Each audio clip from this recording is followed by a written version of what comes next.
Eh bien, ce matin sur le studio Photo Business, le monde de l'image, je suis en compagnie du chef de produit photo le plus connu, le plus respecté de la profession, Bernard Pratt. Et Bernard, ça fait combien de temps que vous êtes dans la photo? Depuis au moins une vingtaine d'années. Oui. Une vingtaine d'années. Non, mais en tout cas, tout le monde connaît Bernard. On sait que le début et de l'année a été compliqué en photo et GFK nous a annoncé un mois de mars et un mois d'avril, on était sur des reculs valeurs, -9, -7%, donc un marché un peu compliqué, évidemment lié à ce qui s'est passé et le 11 mars au Japon.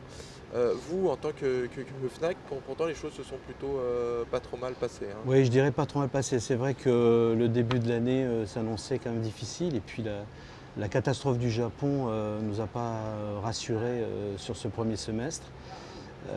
Donc en effet, on s'attendait à de grosses difficultés. Et ce qui nous rassure, c'est que le discours actuel des marques photo est un peu plus optimiste. Donc c'est rassurant pour le business de la photo.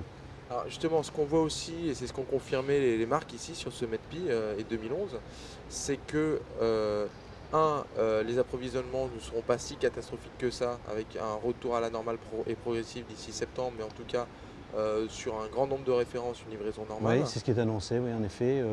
Donc il y a eu des reculs de lancement de nouveautés qui ont été repoussés, mais il semblerait donc que ces nouveautés soient confirmées aujourd'hui et arrivent soit vers la fin du mois de juin, mi-juin, fin juin, soit dans l'été. Donc c'est plutôt rassurant et surtout beaucoup de communication avait été annulée ou supprimée sur le premier semestre à cause justement de cette catastrophe du Japon.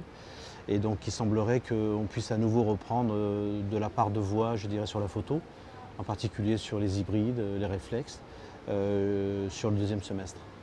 D'accord. À votre avis, vous, comment vous percevez déjà ce début de mois de mai, mais surtout la grosse saison, c'est-à-dire en gros 20 mai et 15 juillet, comment vous sentez les choses? Ben, je dirais que c'est dans la catastrophe qui est arrivée, c'était la période que nous redoutions le plus. Et je pense aussi de la part des fournisseurs, puisque globalement, les produits qui devaient être fabriqués au courant mars, avec les stocks à cette époque-là, sont les produits qui doivent être livrés à partir de maintenant jusqu'à la fin du mois de juin. Donc c'est là où nous sommes entre guillemets le plus inquiets. Néanmoins, il s'avère qu'on arrive à trouver des produits, que les livraisons se font. Peut-être pas toujours sur les nouveautés, mais tout au moins sur des gammes qui sont prolongées. Donc je pense que c'est la période la plus difficile et le mois de mai pour l'instant semblerait en effet accuser le coup. Mais on espère avoir quand même suffisamment de produits et en souhaitant que les nouveautés annoncées arrivent bien comme prévu dès la fin de mi-juin, fin juin, pour doper les ventes juste avant les départs en vacances. D'accord. Donc une saison qui risque d'être un peu perturbée, hein, Un petit peu mais perturbé, mais avec un certain optimisme pour la suite dans l'été. Voilà. d'accord. Depuis quelques années, on voit assez peu de réflexes annoncés au premier semestre et beaucoup au deuxième semestre. Est-ce que justement le fait que on a l'impression que le premier semestre c'est compact et deuxième semestre c'est plus réflexe, hybride ou grosse pièce. Est-ce que vous faites cette analyse? Oui, c'est vrai qu'on a pu le constater, mais je pense que ça c'est lié un petit peu aussi à l'industrie qui peut-être que le renouvellement d'un réflexe n'est pas aussi rapide.